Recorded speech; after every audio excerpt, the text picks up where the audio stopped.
Good evening friend माने आज मु आरिसा पिठा बनाऊँगी केमती बनाऊँगी देखंतु।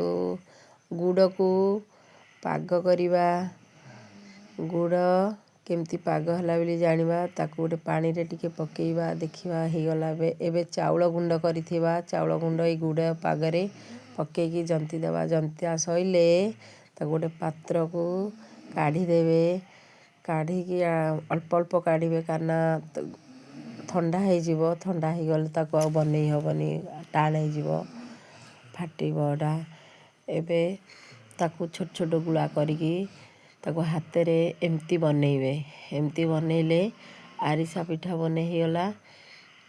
ताको तेल पकईथिबे तेल कड़ई रे बसईथिबे सेथरे गोटे दीटा एमती जेतीटा आपण तेल अनुसार पकईबे तापर ताको एपट सेपट टिके कले से सिझिब सिझे फुलिकी सिझिले लाल लाल हेब पोड़ पोड़ हेले टिके भल लागिब खाइबा को।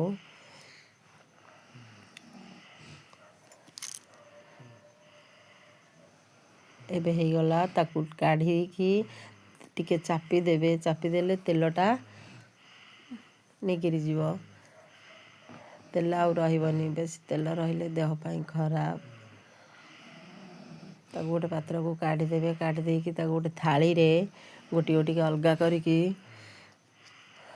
ताकू ताटिया रे चापी चापी देबे से तेलटा आउ जहा तेल थिबो बाहर जीव प्लेन हे जीव भल देखिबा को भल लागियो खाइबा को भी भल लागियो। ये हमर आरिसा पिठा ये गाँ गाउली रे एमती बनाती। एबे रेडी हो गला हमर आरिसा पिठा फ्रेंड माने केमती लागुची खाई की कमेंट करंतु।